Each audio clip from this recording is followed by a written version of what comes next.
Good morning, everyone. My name is Nick Robbins. I'm chair of the Just Transition Finance Lab at the London School of Economics, and welcome to our event today, Headwinds and Structural Constraints. We're mapping the forces that are challenging just transition finance. We're just going to start in a couple of minutes while we wait for all the participants to join. But the format is going to be very simple. I'll give some opening remarks. Jodian Wang, who's at the Just Transition Finance Lab and author of the report, Global Policy Fellow, will make a presentation, and then we'll have a panel discussion.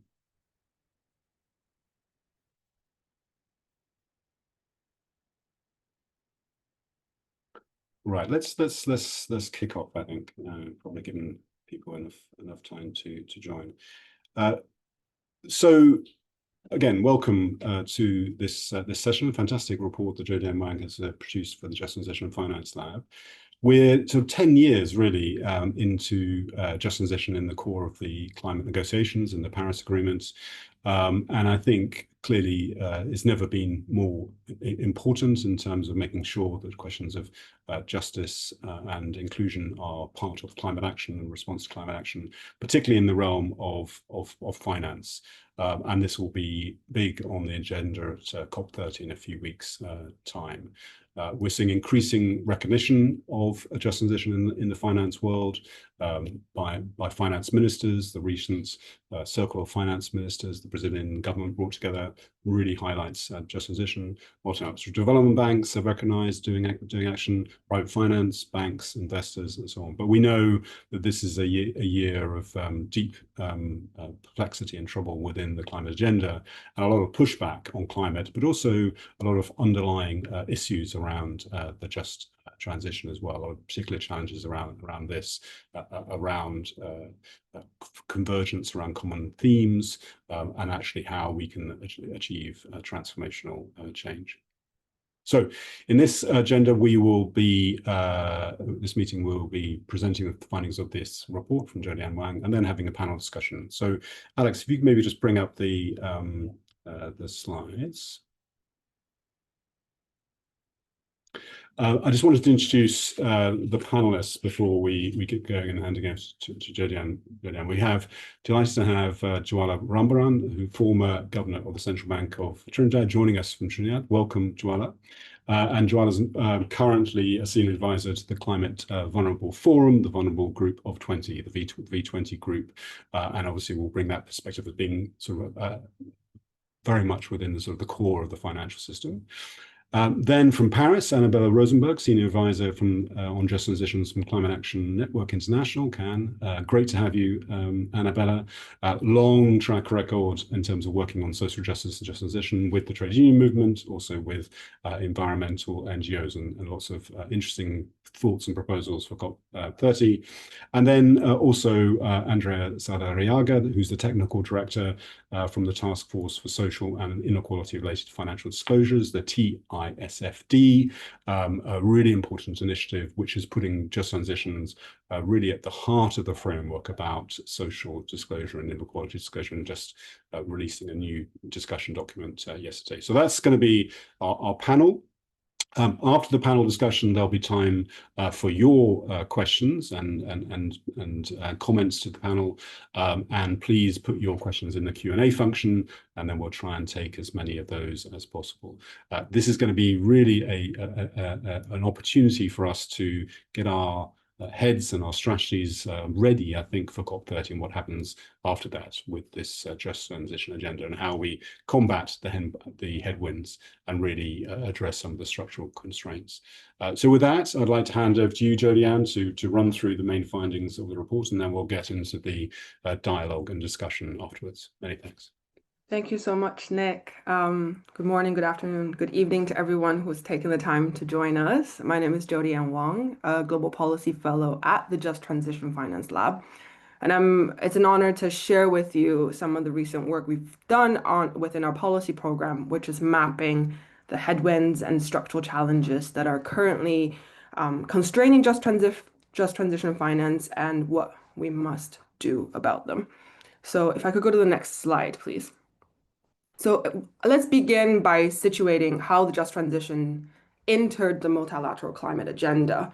The concept of a just transition first emerged from the labor and environmental movements in multilateral agreements, seeking to ensure that the shift towards a climate resilient world did not come at the expense of workers and communities, with a very strong justice language at its core. And over the past decade, this idea has evolved from early advocacy to principle setting to its recognition in the Paris Agreement in 2015, and more recently to its operationalization through providing financing to back the agenda, such as the Just Energy Transition Partnerships in different geographies. Yet, in our analysis, as we look across the timeline, there's a pattern that is emerging, which is that there's a normative consensus that's forming around the need for a just transition that has no doubt strengthened over the years and over the decades, but the institutional capacity to deliver it still remains quite uneven. And so this analysis that we're providing is quite timely as the UN Framework Convention on Climate Change and its Just Transition Work Program is scheduled to kind of approach a conclusion or pausing point at the end of next year. And this year in the lead up to COP30 being at a very critical inflection point of what we ought to do with a just transition in the multilateral space.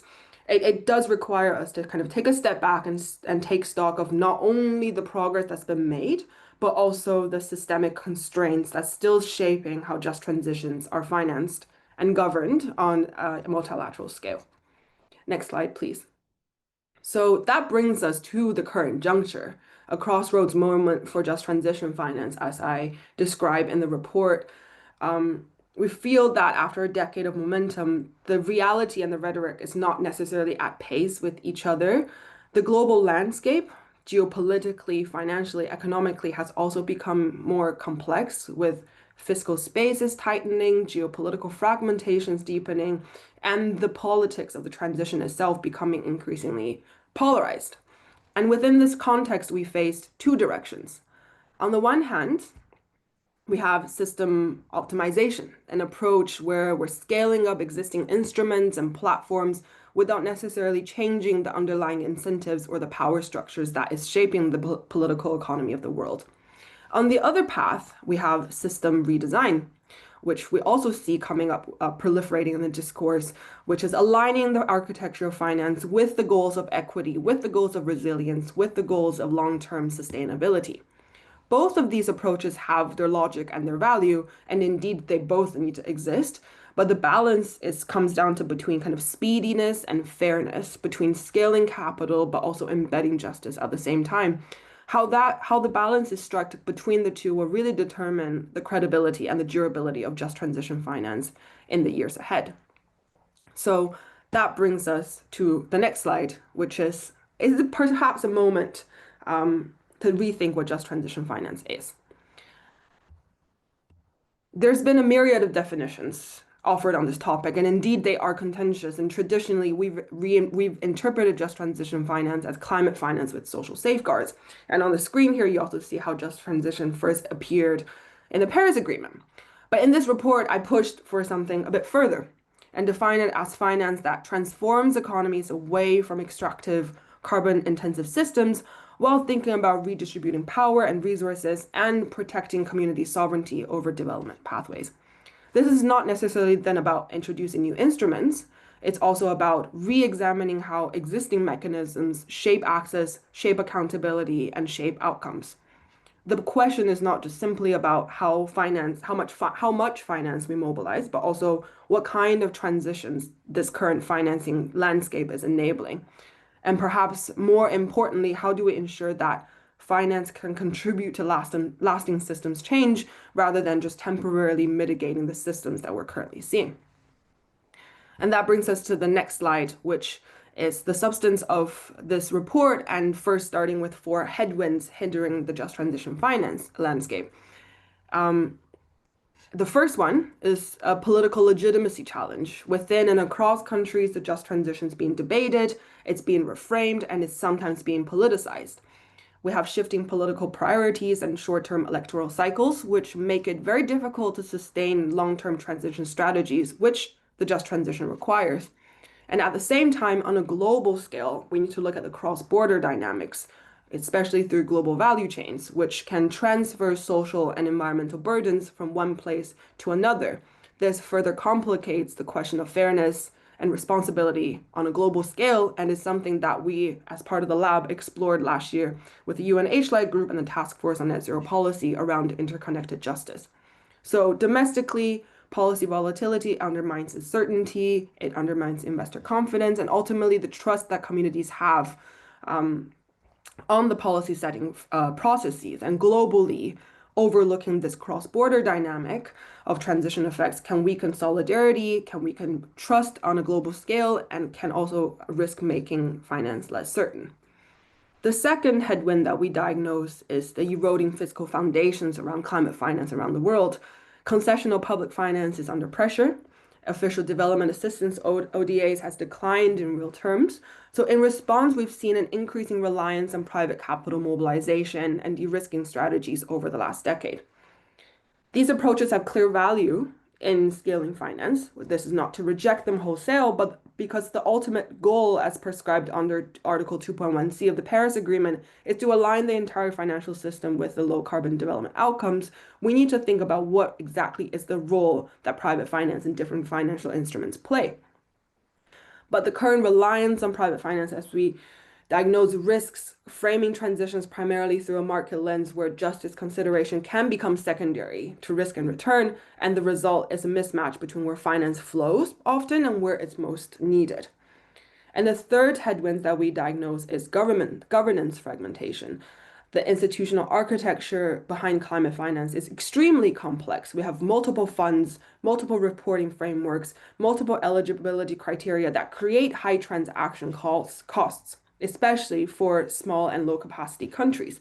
And the process of accessing finance is becoming more and more cumbersome, while the participation process can become more procedural as opposed to empowering. So the challenge is not necessarily lack of willingness in providing finance or in receiving finance, but the sheer difficulty of navigating this landscape in a coordinated and more equitable way. And lastly, is a challenge around transparency. We've indeed seen a proliferation of disclosure frameworks and ESG reporting around the world, which is a positive development overall. But what are we prioritizing? Whose information needs are we prioritizing do matter when it comes down to accountability, especially to affected communities. The outcome is what some researchers have described as a form of animated suspension, which is potentially a proliferation of reporting and data that signals progress, but doesn't necessarily always translate to tangible outcomes and reform and actually a shift in where finance is going. So taken together, these four headwinds that we diagnose illustrate how political and fiscal and governance and informational dynamics converge to slow down the very agenda of just transition finance and what it seeks to advance. But on the next slide, what we are arguing is that these headwinds are not occurring in isolation. They're actually symptoms of deeper structural problems that we must ask and think about, because if headwinds are surface pressures, then what is lying beneath them? Political volatility can reflect not only changing governments, but a lack of embedded social contract around what just transition really means between different stakeholder groups. Fiscal erosion reflects the tension between short-term fiscal prudence and long-term public investment and how we strike the balance between the two. The challenges around governance that I talked about mirror the complexity of a multi-actor, multi-instrument systems that's designed currently for efficiency, potentially over equity. And the challenges that we have around transparency reminds us that measurement and accountability might not actually always be the same thing.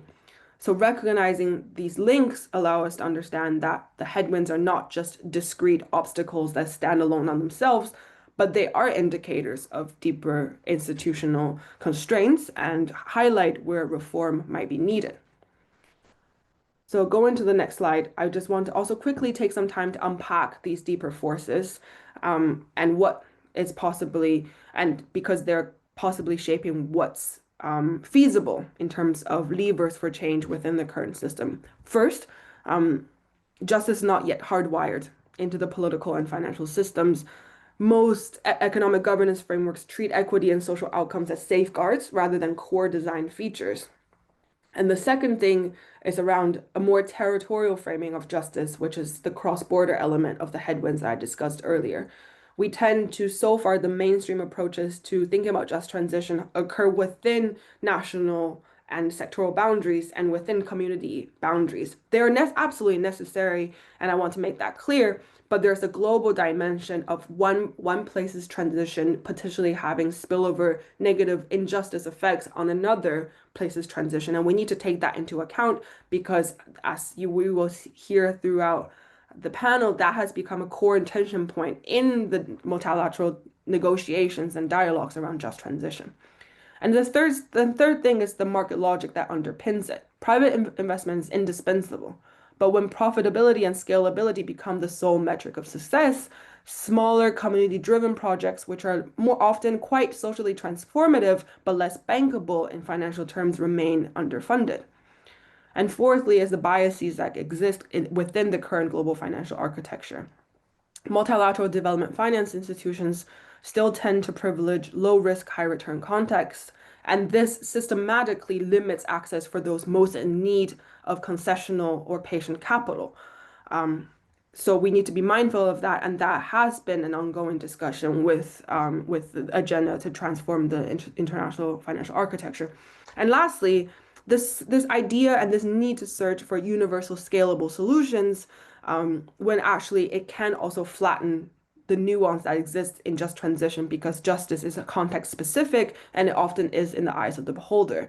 Just transition will look different in a coal-dependent region, on an island state, or in a mineral-rich economy. So just transition finance frameworks need to be adaptive enough to accommodate this level of complexity without losing clarity or accountability.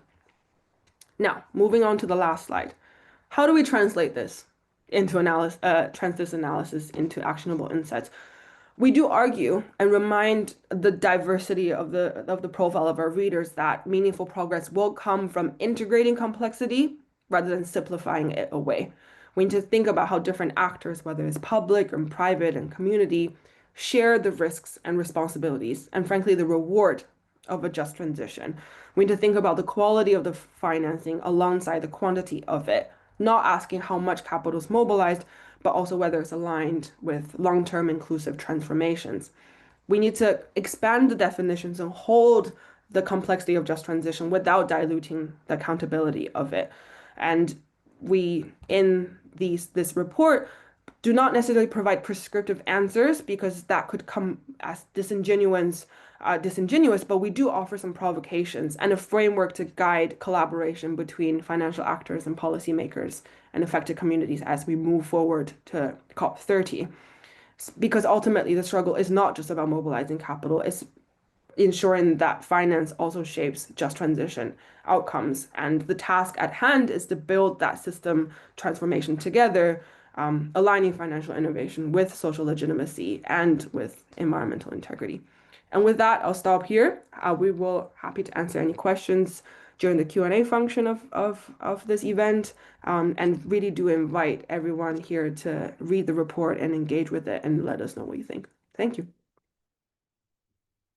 Super. Thanks, Jodie-Ann. Thanks for sort of going beyond the headwinds we all see, I think, in terms of climate and just transition, and going to some of those structural factors. Lots to chew on. And I think we're going to go straight to our panel now, a very wise group of people, and really think about, first question really is to get your feedback on this report, on the analytics, and sort of the conclusions that Jodie-Ann raised. Joelle, if I could come to you first, how does this analysis of the headwinds and the sort of structural barriers, how does that land with you and the work you're doing, particularly with sort of the vulnerable countries? Where are the sort of added things that you would like to bring to the debate? Thanks, Joelle. Over to you. Yeah. Sure, Nick. Thanks so much. First, let me congratulate Jodie-Ann on what I think is a very interesting piece of work that is extremely relevant and timely. Relevant in the case, particularly for SIDS, because I'll speak around the SIDS issues, and timely as we move into COP30 and the whole notion of how do we really mobilize finance, but to do it in a way that it really meets the requirement of a just transition. And a lot of what is in this paper is extremely relevant for SIDS, Caribbean SIDS in particular, because what you're seeing is especially the 5 structural challenges. I think that is where the deep analysis of the paper is relevant. One, SIDS display a level of structural vulnerability in terms of high debt, narrow fiscal space, exposure to climate and external shocks.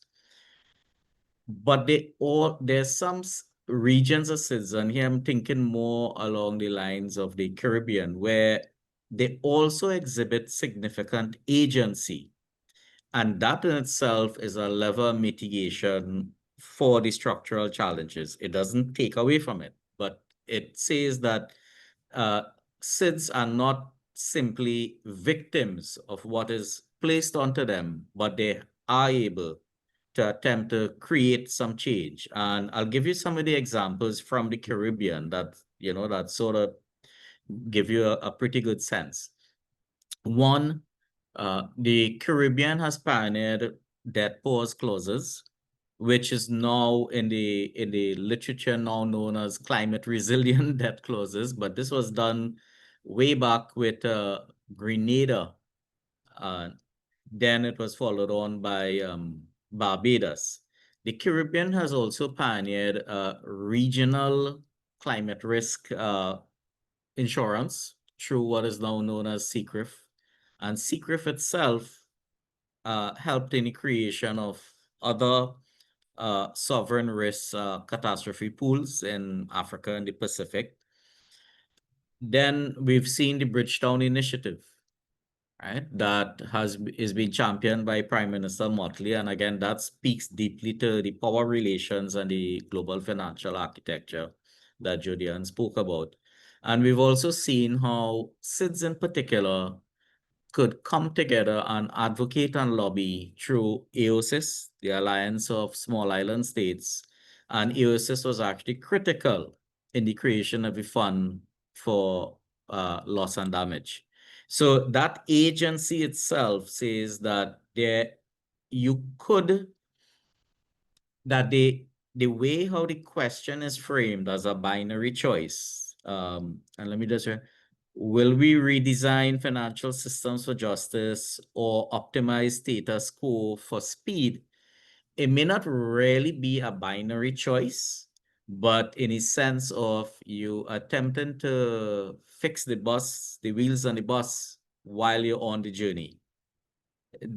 And particularly when it comes to sovereigns and policymakers, it's not always binary. Is in a sense is almost what is practical in terms of moving ahead.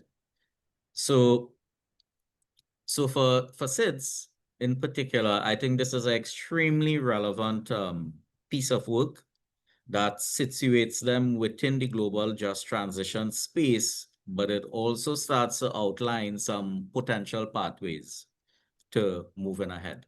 So I will pause here, Nick, and thanks, Joel. I think really 3 really interesting points. I think this the idea of agency, what actually is happening in the SIDS and actually action happening. It's moving away from binaries. Actually, we've got to think about sort of what is practical and what is transformative at the same time. I think, yeah, that's really helpful. I want to come to you, Annabella, from Cannes. Your sort of brief thoughts on the report itself, what resonates, and maybe things that you would sort of bring to the table. Thanks. Thank you so much, Nick. And I mean, I think this is a critical piece of work that Jodian has produced, and not only is critical because of what it says, but also the moment when this is coming out at a time where, as you were saying in the introduction, we are gearing up to COP30 for what we expect a massive conversation around just transition. Before I reflect on COP30 and how this connects, I also wanted to build on a couple of key messages in the report that resonate so much with what our observations as Climate Action Network, but also through the conversations we've had with many of our partners, whether it's trade unions, whether it's communities, we are working with in this just transition rising approach that we are having. One, and it's important, is this idea that the rhetoric of a just transition is outpacing the reality of a just transition. We have spent the past 10 years seeing the concept being embraced in multiple spaces. The perception from the ground, from the communities, and from countries as a whole is that just transition is not materialized or improving, and the likelihood of much stronger consensus around climate action. The hypothesis that with justice at the heart, we are going to be able to go much farther in the pace of the transformation that we need is not yet materializing, basically because the justice at the core has not been delivered. So we are in a moment where just transition is being judged before even it's being implemented. And that is also a quite sad situation in which we are. And we absolutely agree with those crossroads, which from our perspective is that crossroads between rhetoric and then the abandoning of the dream, of the idea of a just transition, and one where we make some bets and some progress on the difficult yet promising change in the systems that are organized against equity and justice. So the diagnosis, I think, is largely shared. I would probably, would love to elaborate on many of those, but in the context of the COP, I think there are a few elements that, from our perspective, connect both the headwinds that, as you were saying, are conjunctural, we can act upon, with the structural barriers, and which kind of decisions, which kind of conversations can help us address the first while starting to help us untie the knots of the bigger structural barriers that we face. I think one is the fact that you mentioned in the report that just transition remains politically contingent, and this idea that justice is not hardwired and say to economic and financial decisions. I would also say to climate decisions either. Justice is clearly falling through the cracks. The second element is the importance of equalizing access and support for regions that today are also falling through the cracks. And I would say move away also from a very donor-driven approach to just transition. Right now, what we are observing in the just transition landscape is that each donor is coming. And when I'm saying donor, I'm talking here, of course, about bilateral cooperation, minilateral cooperation, like what we are observing around G7 and the Just Energy Transition partnerships, but also multilateral cooperation connected to the multilateral and regional development banks. Each one of them is coming with their own coordinations, their own communities of practice that are closed spaces for learning, for sharing, for coordination. And all of that is happening through the lens of the money providers, which is not necessarily helpful when we are thinking about the needs of the recipient countries that might have much more in common, across the recipient and also different categories. And you refer to some of them: resource-rich countries, countries that need to diversify the economy, highly vulnerable countries to climate struggles that need to adapt and bring just transition to their adaptation strategies as well. So that is not the lens of donors, and that is clearly a structural barrier. And then the need for figuring out a much more simplified process for accessing finance. I guess there is one important lesson also, which is that the financial instruments shape the likelihood of justice coming out of as an outcome. Yeah. This takes us into the BAM, because we are we'll going. Hold that. I hold that. Okay, I hold that for the next. All but right. Those are clearly strong messages coming from the report that connect so much with all the diagnoses that we are sharing in the climate space. So for everyone on the line, the BAM, the back action mechanism for just transition is fantastic innovation Annabelle and colleagues and partners we're working on. We'll hear about that a little bit later. But I just want to turn to you, Andrea, at long experience with financial institutions, now at the TISFD, which brings together a real multi-stakeholder group of institutions. How do you respond to the report? And maybe sort of particularly this theme of transparency really came through in the report, and your sort of views on that, your reactions to how that came through. So Andrea, to you, please.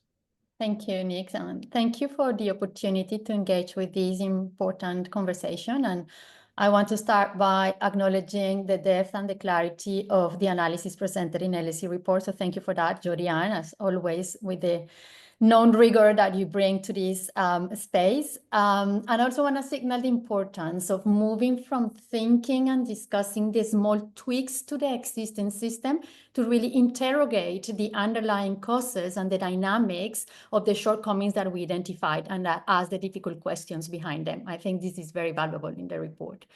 So reflecting on these and moving to the space of disclosures, I actually reading the report actually triggered me to go back to revisit the origins of corporate financial reporting and to understand and remind ourselves where do they come from and what were they looking for at the very beginning. And these frameworks were originally developed to protect investors and also to uphold market integrity, especially in the wake of the financial crisis and like the 19 and 29 crash. And they were designed to reduce information asymmetries, to prevent fraud, and to ensure that capital markets function with a baseline of trust. And you insisted a lot on that word just now, Jodian. I think it is very important about, that trust in society to function, not only for the economy, but to function as a society.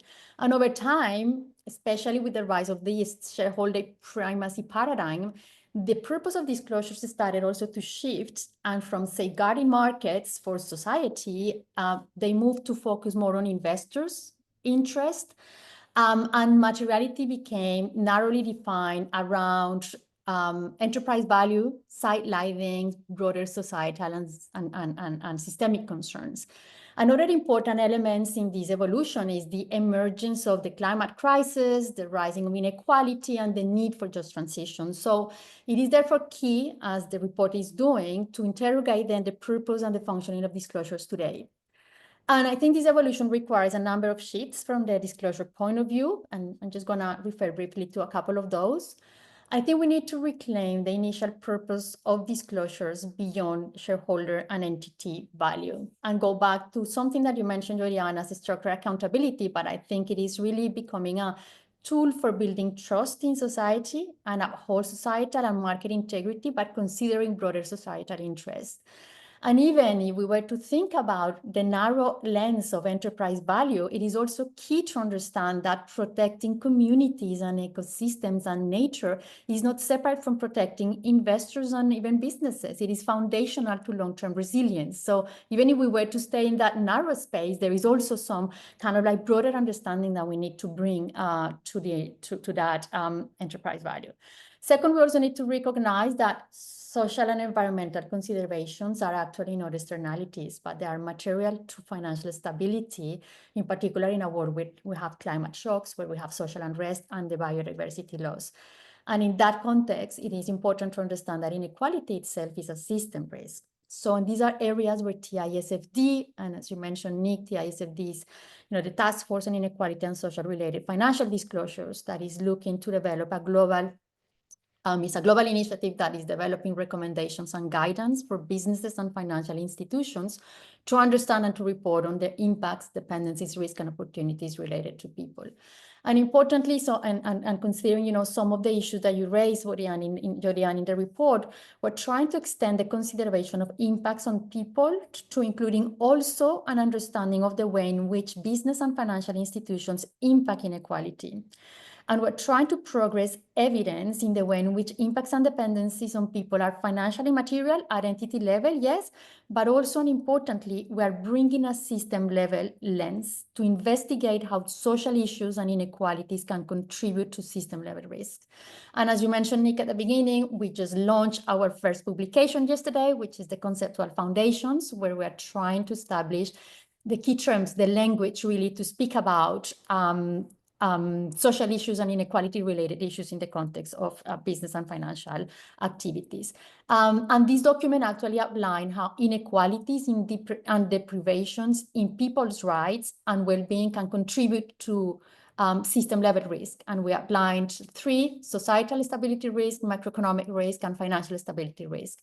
So this is a discussion paper, and we understand that different from TNFD, when we're trying to define and provide concepts that speak about the relationship between people and business, this needs to be open to discussion and to engagement. So this is the opportunity now with the discussion paper that is published in advance to the beta framework that is due in Q1 or early Q2 next year.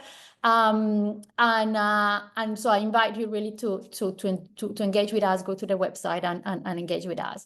And very briefly, another aspect, in terms of reflecting about what you mentioned, Jodian, in these challenges is about the governance issues that you bring about, and something that I think is important to highlight in TISFD, and is that multi-stakeholder structure that is really is trying to address that challenge that we completely, acknowledge, and it is an initiative that is driven by labor, civil society, and business and finance together. I'll stop there.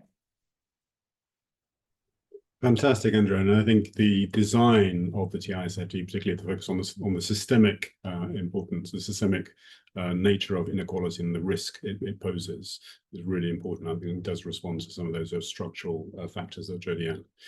We're going to move into really thinking about sort of strategies and mechanisms and so on. I think, Jwala, you already sort of touched on sort of the notion of the practical. Jodian deliberately did not put recommendations in the report, but obviously decision makers are really interested in that. And I'm going to be getting some really great questions on that.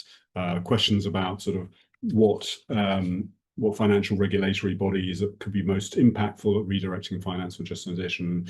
We have these new country platforms. Deepak Patel has highlighted that in terms of thinking about just transition and so on. So maybe briefly to the three of you, really thinking about what do you think is the sort of the most promising sort of mechanisms, and some of you have already mentioned that already, most promising strategies. So again, maybe Jwala, to you, you mentioned some things already, but particularly something that you haven't mentioned already in terms of particular strategies that policymakers or financial institutions or civil society could take. Thank you.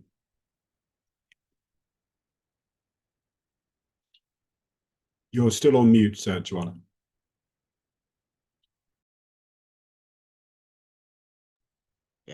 Sorry about that.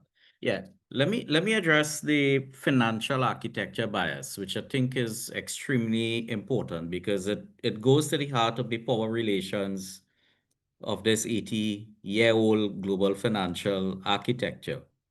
And there's some recommendations, very strong recommendations that have been made to change how access to affordable finance is made, and more affordable long-term finance for that sort of green structural transformation that we're talking about, and where that justice is embedded in that transformation.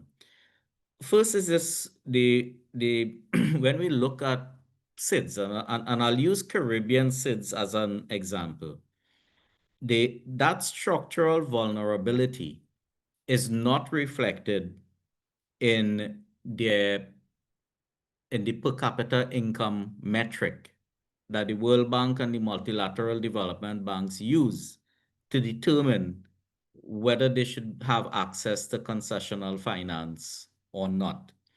And there's been a strong argument and advocacy for the integration of climate and nature vulnerability indices into the concessional financing eligibility model that the World Bank uses in particular. And if you're aware, last year, the UN endorsed a multi-vulnerability index. And a number of countries agreed that they would start to use this index as one mechanism to be eligible for concessional finance, but we haven't really seen that flowing off in particular. Now, there are issues with any index, as you'll know, there are issues around it. And it's quite possible that that index needs to be strengthened and needs to be region specific or even down to country specific levels. But the key point is the need for the World Bank to move beyond the per capita income metric as the sole source of determining eligibility for concessional finance, and to consider a multi-dimensional index. And what I've noticed in those indices, to even the UN MVI, is that the justice component is not there. And therefore, I think there's room now here to say how we strengthen that particular, those indices. The second point on the financial architecture bias is the IMF's debt sustainability analysis, right? Because that is the analysis that really determines whether a country, what is the sort of financing envelope that will be available to a country if its debt is deemed unsustainable. And I think that is key to a lot of the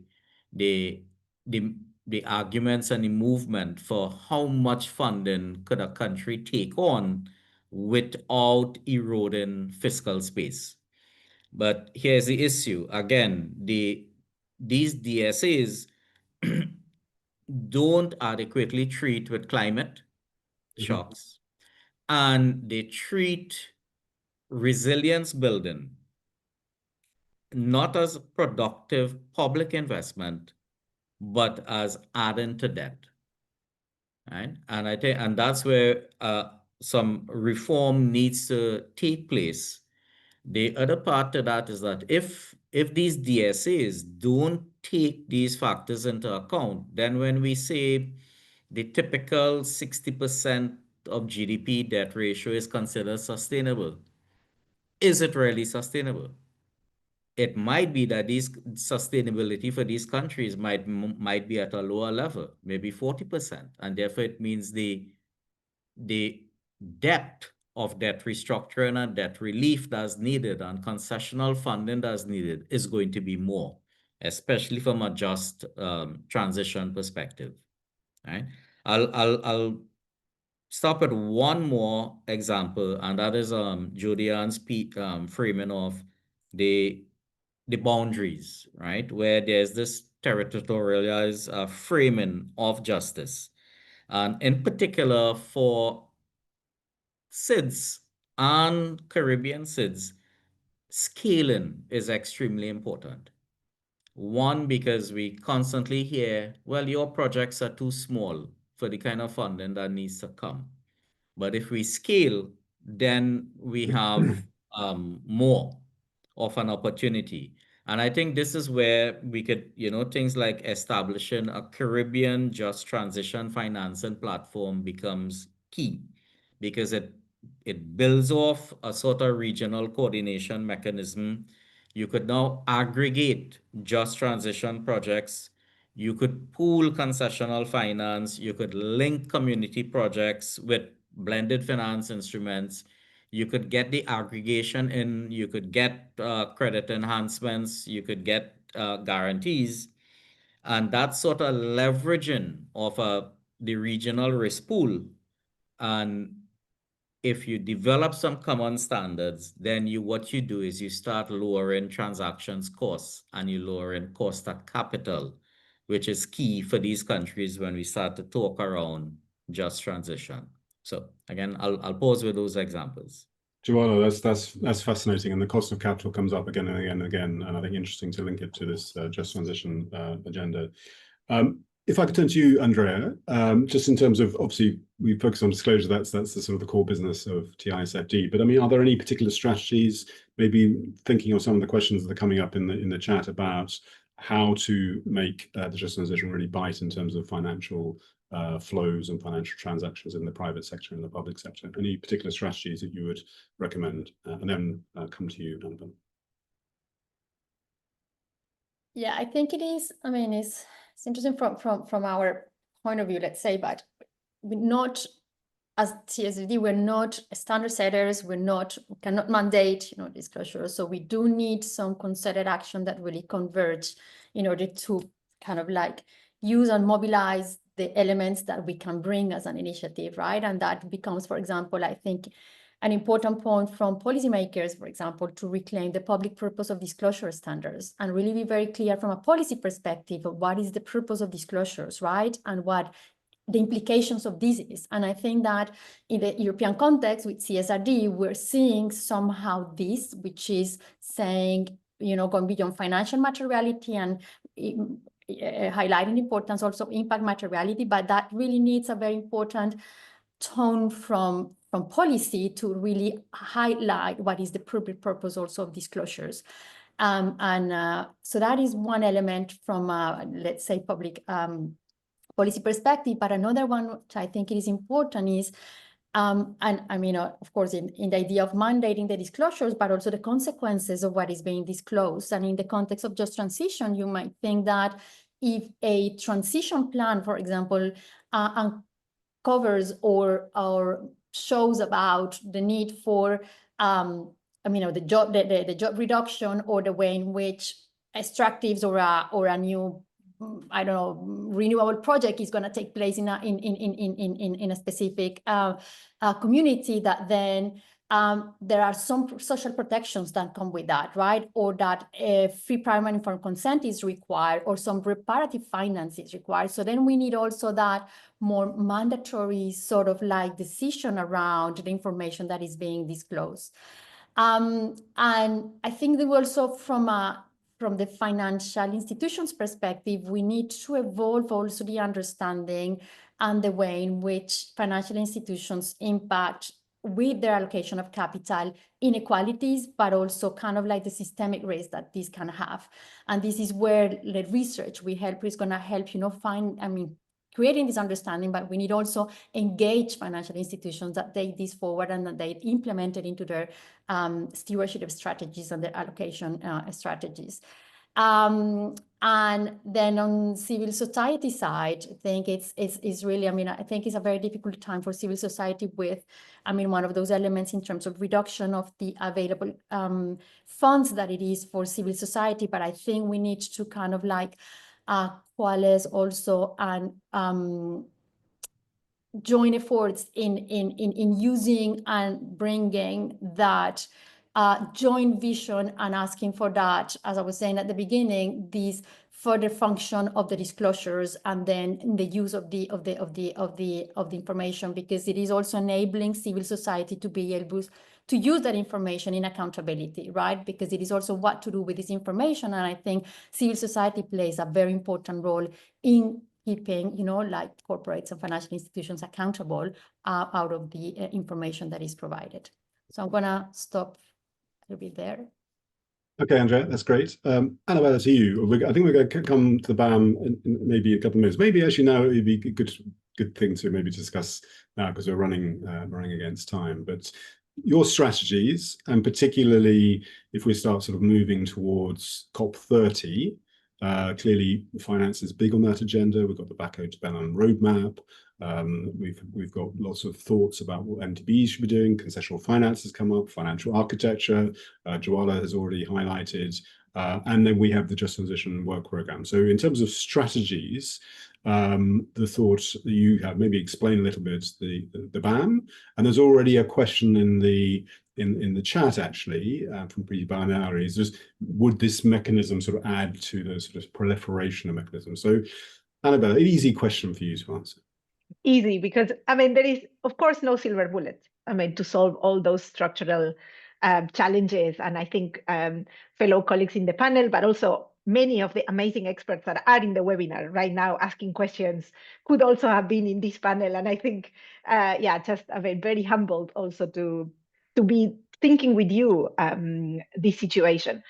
I think a lot of the structural barriers that are referenced in the report for finance also apply, by the way, to technology transfer, to thinking industrial policy. So they are all connected. So some of these barriers to a global just transition are to just transitions happening in different countries are shared with some of those other layers.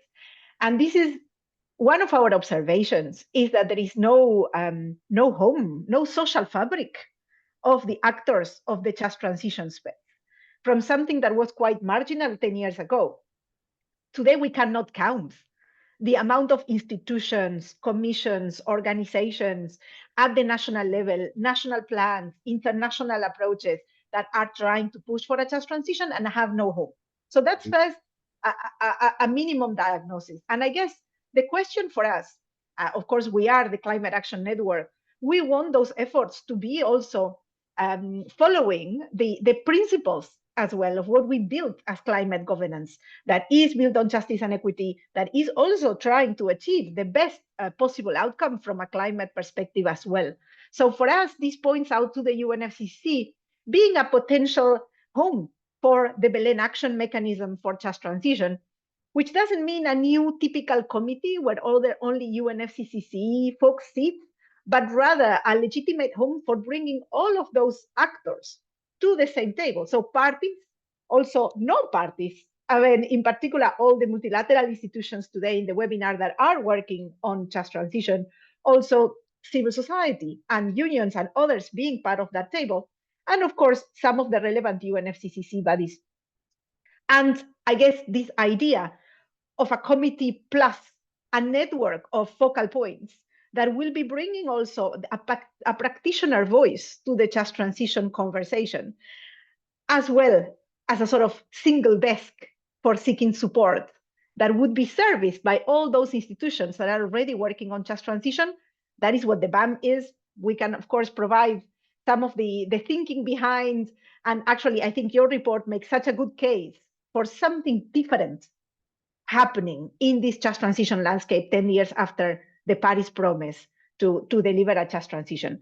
So I guess for us now going into COP, I think it's important for folks to know that there is a negotiation happening on this matter, that there is a draft decision text on the table that, of course, brings together some of the key principles and learnings around just transition, which we think it's a very good thing, just to take stock of where we are, because there is a lot of convergence now on what is needed and what needs to be done.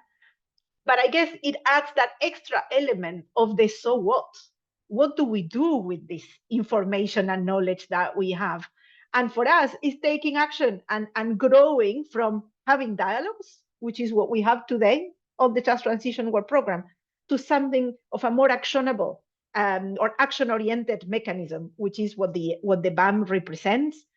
It's not going to be easy, and I know we are short in time, but I think it's very important for all those actors of the Just Transition community that are today in this webinar to reach out to their colleagues involved in the climate governance space to explain this level of fragmentation and difficulty to connect national platforms to international support and international cooperation, and make that case from a lived experience of trying to do just transition, because that gap between what the climate community knows about just transition and what those trying to do just transition in the countries and at the global level is still there. So I think we need to bridge that gap, trying to get the BAM in place in Belém, and then, of course, build that social fabric of the just transition community that still is missing for us accelerating progress. Fantastic. I think that's a really good point you make about the just transition agenda not having a sort of a clear home. And I think what is so interesting now is the just transition community you talk about is now much broader than it was 10 years ago. That it now does involve multilateral development banks, it involves financial institutions, business, as well as trade unions, indigenous peoples, social movements, and so on. So it's a big home that's required. So that's really good. One thing we don't have huge amounts of resources is time, and so we're running on time. I'd like to come to you, Andrea, really thinking through again, particularly looking to COP. What would you see would be helpful coming out of COP, given the situation we're in terms of just transition, and what would be the themes you'd like to see come out?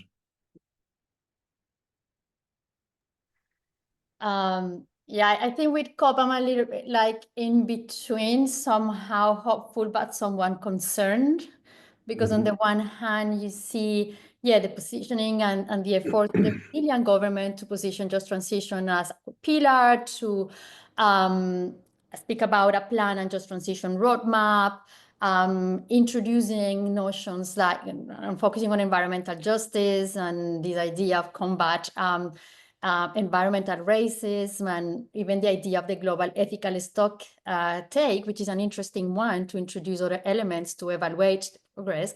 I think these are very hopeful in the way and the direction that need to go, but at the same time, this comes within the broader political context where even we're seeing in the European context, the weakening of some of those same social interests. And I go back to what I was saying before, that I think what would be extremely important coming out from COP is that, I mean, at least from the perspective of the disclosures, is really that policy sort of direction about the importance and the function of disclosures in this space, and how important it is that they reflect interest beyond the entity, sort of like financial value, that they help also mean that understanding of the systemic issues that come within, because at the end, I mean, just transition and climate change are systemic issues, and we need to understand those in that context, and we need to understand them from a disclosure perspective is what kind of information we need to be providing, disclosing, in order to be able to give the meaningful information for meaningful action. And that's, I think, the challenge that we are facing today. So I think it is really, I think, clarity in that policy position, but also an intention to mandate things, because we can go as far as I said, producing, like the research, the evidence, and the solid framework, but it goes as far as having governments that are ready to make and take the next step of mandating these sort of actions in order to be able to achieve the goals. Because otherwise, if we leave it again to voluntary actions or to, if that not become mandated, I think it's going to be very difficult to attain more these kind of like public vision and public sort of like need in terms of disclosures. Yeah. So I hope that there is something around that, around the kind of like purpose of disclosures. And I'm going to turn to you, Joanna, now, but also I just wanted to echo Annabella's point about the richness of the questions and comments from the we're having already. I hope we have time to answer some of them. But Joanna, you're now advising on the V20, very important group.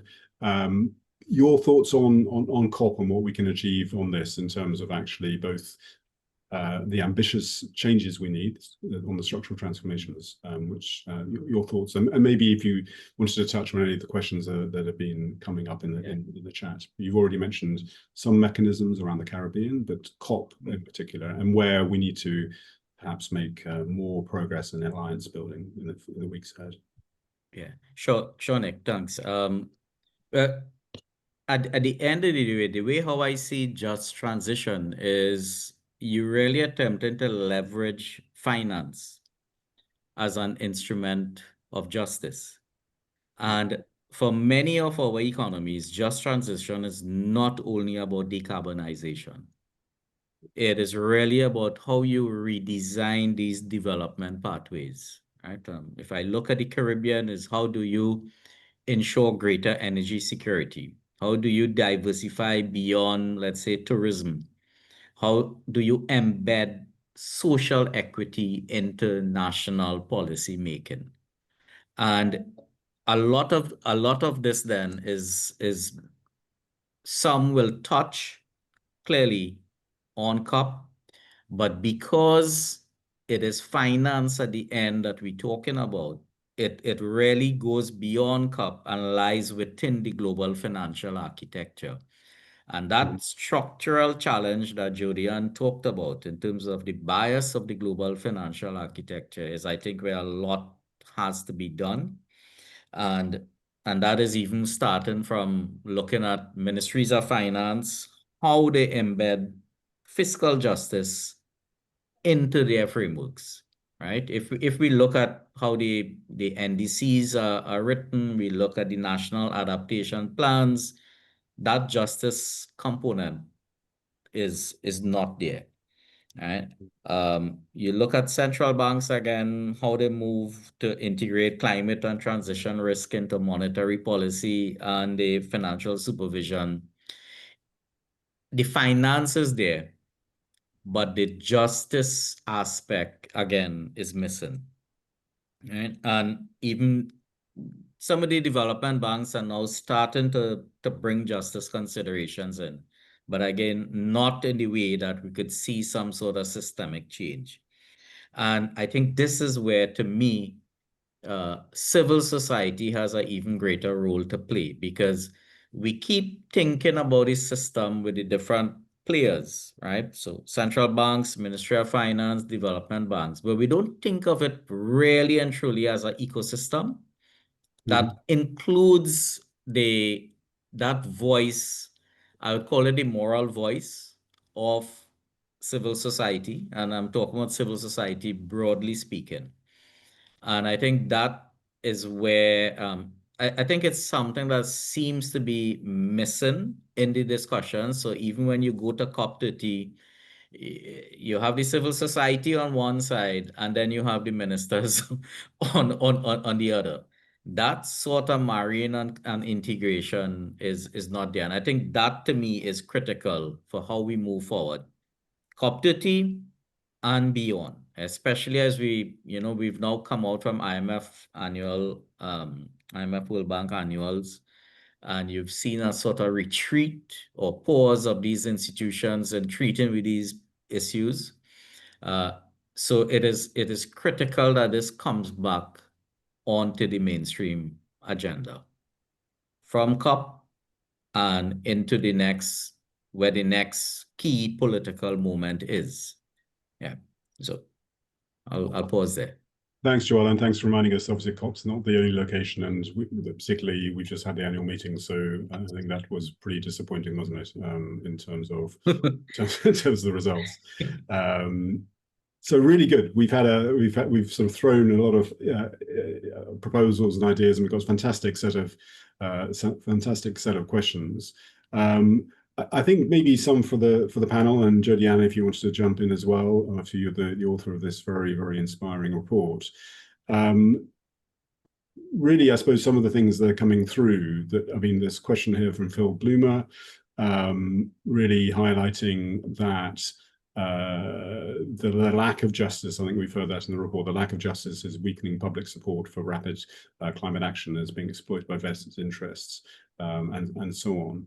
How can we be more successful in persuading MDBs and other financial institutions to understand justice and the need to put it more profoundly? So how do we get that in the financial establishment that we've been talking about? How do we get them to realize the actual critical importance of just transition? Annabella, thoughts from you?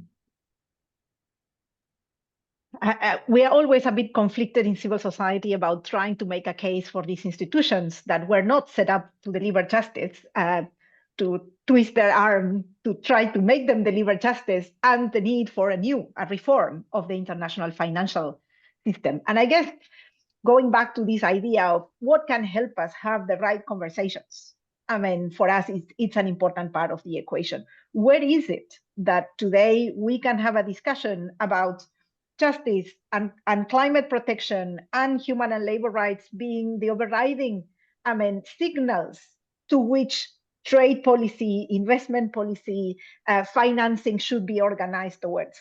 how is it that development pathways are still not at the heart of the mandate of those institutions? I guess that for us, we need to use the spaces that are open for that conversation. I mean, and some, as Joala was saying, some are closing right now. The political space in the international financial institutions, in the WTO, I mean, for raising these systemic challenges is not there. But we do think, like with all its difficulties and with all its frustrations, the climate convention allows us to have some of those discussions about the systemic barriers for achieving a global just transition. And that's why we want to still use it for the actors that want to go forward, because those are the ones that have stayed in the convention, those that want to make the just transition happen. Let's engage in what are some of those decisions that can be made, or at least some intentions that can be flagged, that then countries can cooperate with some of those institutions. And I always tend to believe in people, you know, within those big institutions, there are also individuals that are trying to do things differently. And I think we need to build on some of them to try to jujitsu a bit the system, because right now we are stuck. And I think, yeah, that martial arts teach us something, which is that sometimes we need to use the strength of our opponents to try to get something different. And I think that's what just transition allows. I mean, it's a conversation about the barriers, but that also brings a little bit of hope about how we do this change. We know where we need to go, how we do it. And I think that is what we really need right now in the COP conversation, is that focus on the how, and how justice can help us get out of this extremely difficult situation in which we are, with climate and justice being targeted all around. Fantastic. I think that the emphasis on the how is very much the inspiration for the Just Transition Finance Lab. So that's something which was really key there. Joala, perhaps to you. Sorry, Andrea, you were waving a finger. Do you want to just very quickly to react on that, because I mean, I can agree more with Annabella on this point, but also the fact that it is a paradox that with development institutions, this is precisely where the mandate is broader. This is precisely where they differentiate from commercial and normal, like finance, and where other interests and other sort of values would have naturally space. And I think that this is where we're losing in a way. We're not seeing necessarily that these institutions are putting those societal interests and those values and those elements necessary for development at the forefront, but kind of like sometimes even acting much more on a more sort of like commercial sort of way. And I think that we need to again go back to these kind of like essentials of what development finance is intending to do. And then if you move beyond that, you could also, I mean, for financial institutions in general, is always about risk, right? And a more pragmatic approach in the understanding of how important the consideration of the social issues is in general for the climate crisis. But also we do see that social kind of like crisis that is interesting, because we have in the climate space and then in the nature space, we have these reports like the Dasgupta report and, the Stern report kind of like really clearly outlining and the climate and the nature crisis. And yet we, with the social crisis, we feel it every day, but we haven't kind of like got to the same sort of narrative that helps moving the dial on that sense. But it is a real one, and we need to understand how, like managing that side of things is also an imperative from even a financial perspective, materiality. So very good. I was going to come to you, Joala, on the same point. We've got some development banks on the line. And Joala, what role do you think the development banks can play to highlight actually the range of different types of finance we need? Concessional, development finance, grants, and so on. There's an assumption that just transition finance is purely concessional. What's your thoughts on that? And we also have a question from Yasser Arafat from Pakistan as well. Looking at Chinese finance. I think we've been discussing this Western ocean dominated discussion. So Joala, to you. Yeah, sure. Development banks, again, they're part of that ecosystem, and they can play a catalytic role. If I look at the Caribbean, the development banks could be architects of this regional sort of blended finance pool that is required. Because at the end, we recognize that the public finances are stretched. Fiscal space is being eroded. We still have to, fight to get concessional funding in. There are really large pockets of private capital. If I look at around the Caribbean, first in the banks, in insurers, in private pension funds, right? So capital is there. It's just that that capital is not being allocated in the way that we would like it to be allocated. And I think Andrea is quite correct when she says we somehow over time that development finance perspective has sort of moved away and is taking on the form of a pure private approach, right? Now, in respect of the development banks, we have a large regional multilateral development bank in the Caribbean called the Caribbean Development Bank. And that could partner with the other development banks and development finance institutions in the space so that you create these aggregators, you create these guarantors for the projects that we're talking about, the just transition projects that we speak into. Because as I said, scale is an issue, cost of capital is an issue, guarantees are an issue. So bring these players together in that sort of ecosystem and think about regional coordination mechanisms, right? And again, here's the other key part to this. We keep leaving civil society out of this ecosystem, right? They need to be seen as an equal partner in how you build out that justice component. Because as I said, what we're seeking to do is leverage finance as an instrument of justice, right? And if once these players are in, then that starts to change the general thinking and the equation. I'll just end with one piece of reminder that it's actually 10 years since Mark Carney wrote The Tragedy of the Horizons, right? Yep. When he was governor of Bank of England. Yep. That is what set and trained central banks to think about climate risk as financial risk. But that approach now, I think with hindsight 10 years down the road, says we've treated it purely as financial risk without taking the development aspects and the justice aspects into consideration. Yeah. Very, very good words there. I think that leverage finance as instruments of justice. I think that's really what was highlighted here. Fantastic discussion on the panel. Really profound insights. Any closing thoughts, Andrea, Annabella, before I turn to Jody-Ann, just to sort of wrap us up? Yes, I would. I mean, one element that I wanted to emphasize is this importance of the national and international connection. Yeah. That it's very clear in the report, but I think we know that there are so many specificities, that need to be followed when it comes to each country's pathways to a just transition, that need to incorporate a lot of different dimensions, its own consultation processes with the relevant right holders, I would say. But missing the international nature of the barriers would be a big mistake. There are global rules that today are preventing those national pathways to concretize. And I think unless we are able to have a conversation on those barriers, but also start charting what a multilateral approach to industrial policy, for example, looks like. How is that we think industrialization at a time where there's so much competition among countries, where cooperation is not really the flair of the day? I think this conversation on just transition and this just transition community can help us basically not oppose, but have a different vision of what the multilateral system conversation needs to be these days, as opposed, I would say, to this very,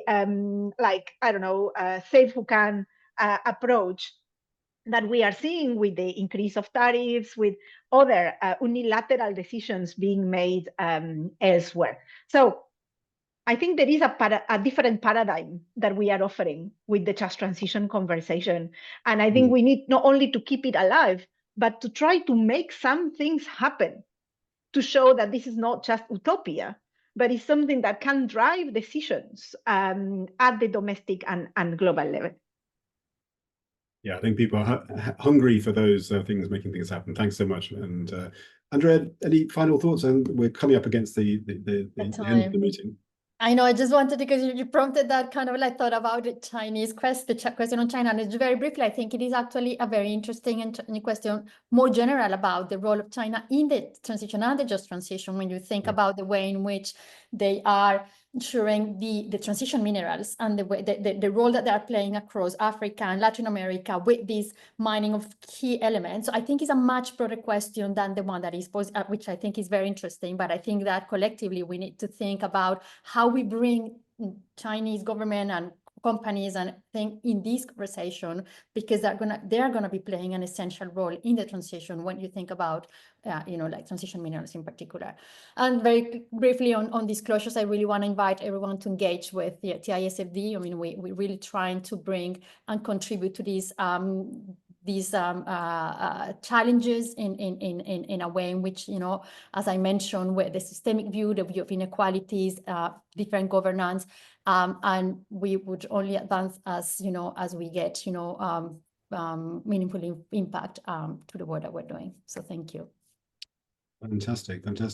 Jodianne, there are many questions which you've been busily answering online, and obviously your report has really stimulated a lot of reflection and a lot of sort of enthusiasm, I think. But your thoughts? There was one question I thought was really interesting. Sort of is just transition sort of one of the ultimate stress tests for the financial system? But your closing thoughts and where you think this takes us as we move into COP and beyond. Yeah, I mean, I definitely agree with Huey in the chat that it is in a way a kind of stress test for finance, because it asks the system to deliver on outcomes that it wasn't originally designed to do, perhaps, or the parameters wasn't set to deliver against justice, but which means that the headwinds that we are diagnosed here is a feature, not a bug, to what's happening.